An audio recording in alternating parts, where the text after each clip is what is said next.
On today's Breaking Views, 2 reasons to cheer Cyprus's inconclusive election, and simpler may not necessarily be better for French investment bank Natixis. Chris Hughes, Reuters Breaking Views assistant editor, joins me now. Chris, you say in your piece today that we should cheer this inconclusive election. I was led to believe that markets hate uncertainty, and especially political uncertainty. Well, the situation in Cyprus actually isn't that uncertain, even though there is no outright majority.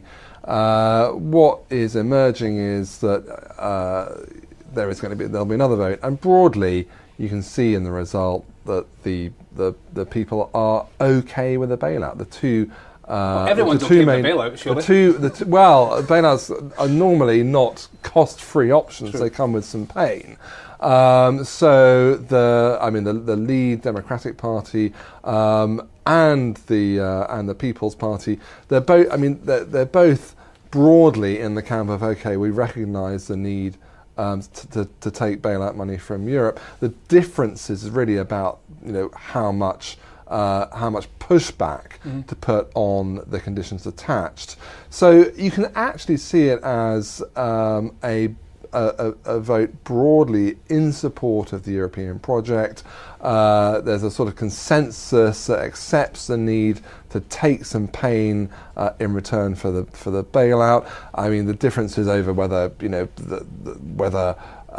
there'll be big support for privatizations, that kind of thing. But this is very different to what we saw in Greece. It doesn't look like in Cyprus you're going to have the really, severe kind of social unrest that we've seen elsewhere. Youth unemployment in Cyprus isn't north of 60%. Well, not yet anyway. No, but I mean, it's still significant that what you have here, and it's partly actually on the European side as well. Even though this is a small bailout, small country, small economy, Europe isn't just ignoring it. Europe recognises the need to take action, to prevent a financial crisis.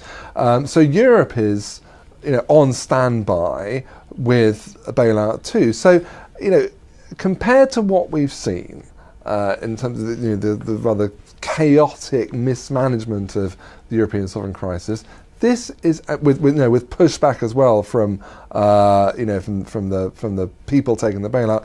This is not too bad. But having said all that, you mentioned Europe is ready to standing by. Of course, the sums involved are pretty small. 18 billion euros for a loan or something. But that is 100% of Cyprus's GDP.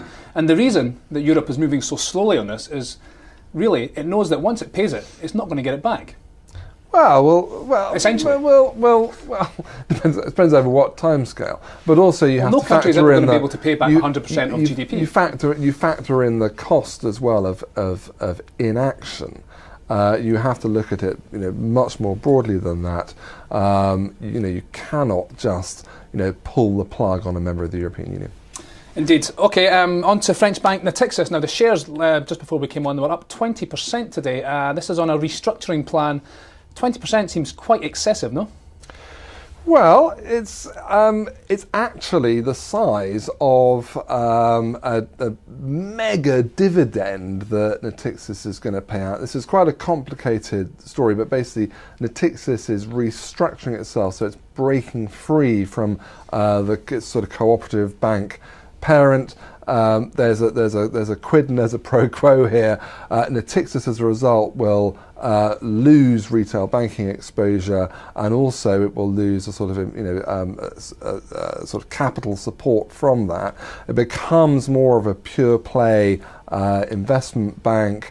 As a result of all that, there's some capital that's freed up. It's already got pretty high capital ratio, even under Basel III, so it can suddenly afford to splash out and pay out this dividend, and the market cap has gone up by 2 billion or so. Yeah.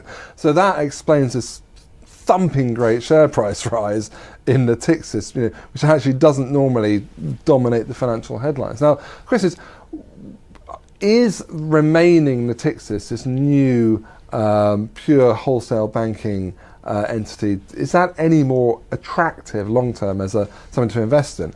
We're not so sure. I mean, it's going to have the its earnings are going to be probably more volatile, and also this payment, even though on paper it can afford it, we still don't quite know what the future kind of regulatory landscape is going to be. So it's perhaps a little bit rash to pay out such a big dividend now.